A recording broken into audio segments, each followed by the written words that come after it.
السلام عليكم ورحمة الله وبركاته. كم جرتن كبجمتودا فجالتمتوني هردفتوني برسيسا ورما الحمد لله هني نغكوت نغيني كي ينجال الله هنك بجادا باكي جرتن مرس نغو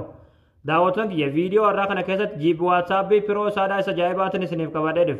एगा दावतन की यह फायदा जी व्हाट्सएप भी टीवी गरागरुमा व्हाट्सएप भी सिंपल स्टोरी कैसा गब्बू फतनी इत्फादमतन रासनी फाहिम हुए चुड़ा जी व्हाट्सएप भी खन यो फायदमतन चुड़ा तोकुफा यरो सिन ऑनलाइन सियंतनी बातन जे चुड़ा नम तकल्लेन सिन अर्गु हिंदन दवे चुड़ा नम तकल्लेन यरो सिन ऑनलाइन सियंतन यरो सिन ऑनलाइन रजिरतन यरो सिन ऑनलाइन रबातन नम तकल्लेन एमबीए कुंदन दवो सिन अर्गु हिंदन दवे चुड़ा akkasumas gurubbii garagaraadha jechuudha namni eeyyama keessan malee gurubbii isin seenuu hin barbaanne namni fedha isaatiin jechuudha lakkoofsuma keessan waan argateef qofa isin gashuu hin danda'u jechuudha faayidaan jibu waatsaappiin qabu jechuudha baay'eedha jechuudha siitingiin isaadha garaagarummaa guddaa qaba jechuudha waatsaappiin normaalis isin pilaastorii keessa qabuuftanii faayadamaa jirtanirraa jechuudha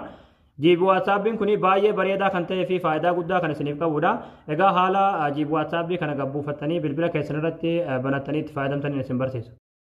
hayyee daawwattoon kiyyaa egaa akkuma beekamu jibu waatsaappiin kuni pilaastorii keessa jiru jechuudha isa buufachuudhaaf as googil kiroomii keessa inni dhuftanii achi booda bakka sarchii kanarratti jechuudha michuu joobis jettanii barreessanii michuu joobis achi booda sarchi goosiftu achi booda asirratti michuu joobis .com fajoo irratti yeroo tokkoof kilik gootu achi booda haala kanaan asitti isin fida asol irratti ayikoonii sarchii ni jirti ishirratti yeroo tokkoof kilik ni gootu achi booda bakka sarchii kanarratti jechuudha jibu waatsaap jettanii barreessanii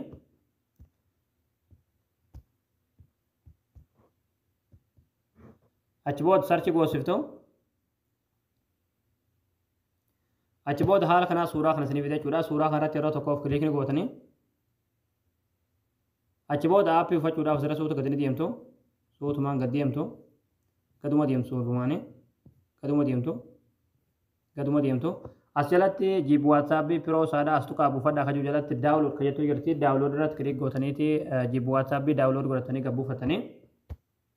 hayyee daawwattoon kiyyaa yeroo gabbuufatan jechuudha akkuma waatsaappii kaanii lakkoofsa keessan itti guutatanii baratan jechuudha siitingii sarara yeroo galtan jechuudha haala kanaan isiniif jechuudha kun akkuma sirratti margaartan jechuudha akka namni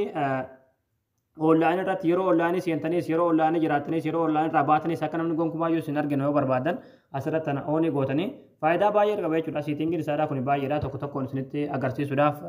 yeroo dheeraa fudhata jechuudha isinummaan keessa deemaatti siitingii isaadhaa kana tokko tokkoon ilaalaa jechuudha garaagarummaa guddaa qaba jechuudha WhatsApp normaalis isin amma dura pilaastorii keessa gabbuufatanii itti fayyadamtanii WhatsApp baay'ee tokko bareedaa ta'eedha itti fayyadamaadhaan isin jaa egaa daawwattoon kiyyaa isin gala jettan abdii qabaa barnoonni keenya har'aadhaa asirratti raawwataa barumsa bareedaa barumsa haaraa argachuudhaaf tuktuu keenyaaf hariyoota tan foloo gootanii hordofuun dagatinaadha akkasumas viidiyoo keenya kan namni baay'een argee kan raafaa deemu laayik sheer waliif godhaadhaa barumsa birootti nagaltu deebinutti waan hordoftaniif galatooma.